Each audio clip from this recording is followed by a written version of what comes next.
बिस्मिल्लाहिर्रहमानिर्रहीम।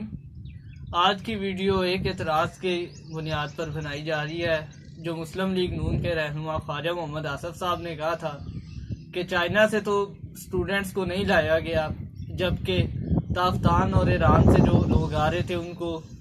जुल्फी बुखारी के कहने पर पाकिस्तान में इजाज़त दी गई और उससे कोरोना सारा फैला। तो अर्ज़ ये है कि चाइना में जो बच्चे पढ़ने गए थे उनके पास मुकम्मल सहूलियात और वीज़ा रिहाइश सब कुछ मौजूद थी, जबकि पाकिस्तान जो भी ज़ायरीन उम्रे के लिए जाएं या ज़ियारात मुक़द्दसा के लिए जाएं वो एक ख़ास पीरियड के लिए जाते हैं और उसके बाद उन्हें वापस अपने मुल्क अपने वतन आना होता है। अब हम देखते हैं कि पाकिस्तान में कोरोना कैसे फैला। तो कोरोना इस तरह फैला जनाबे वाला कि 7 जनवरी को पहला कोरोना का केस रिपोर्ट हुआ और सबको पता था कि ये पाकिस्तान में भी ये बीमारी आएगी। जब ईरान के से ताफ्तान के रास्ते जब ज़ायरीन वापस आए तो उस वक़्त वफाकी हुकूमत को वहाँ पे आइसोलेशन कैंप्स या क्वारंटाइन एरियाज़ बनाने चाहिए थे, मगर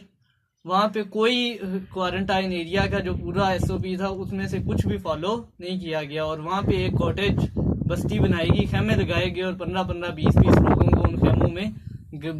गाय बकरियों भेड़ बकरियों की तरह रख दिया गया,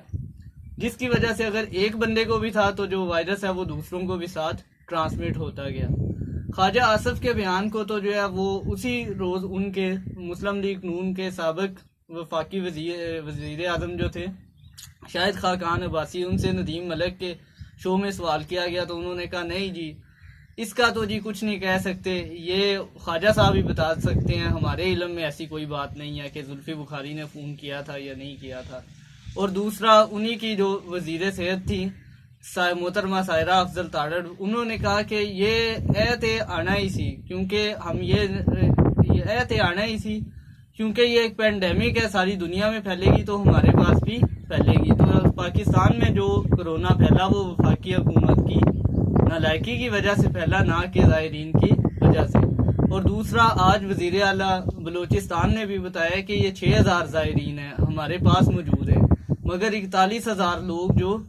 एयरपोर्ट से आए हैं उनका किसी को कुछ भी पता नहीं है। और जो मर्दान में एक शख्स जो कोरोना की वजह से जो पहली हलाकत थी मर्दान के इलाके मट्टा में, वो जो बुजुर्ग थे वो उम्रा करके आए थे, उनको तो आप बताइए उनको क्या क्वारंटाइन इस तरह किया गया। उन्होंने फिर आगे सारी फैमिली की दावत भी की, सारे गांव की। अब वो सारा गांव जो है वो सिक्योरिटी फोर्सेस ने अपने हसार में लिया हुआ है। तो अगर आपको किसी एक फर्द से या मज़हब से नफरत है तो आप उसका इजहार कीजिए, मगर इल्ज़ाम तराशियों से गुरेज कीजिए। और दूसरी बात यह है, आप बराबर चाइना के तालिब इल्मों को ईरान के तालिब इल्मों के साथ इस तरह कंपेयर करते, अगर ईरान में 15,000 पाकिस्तानी तलबा अभी भी तालीम हासिल कर रहे हैं, अगर वफाकी हुकूमत उन्हें भी वापस बुला ले।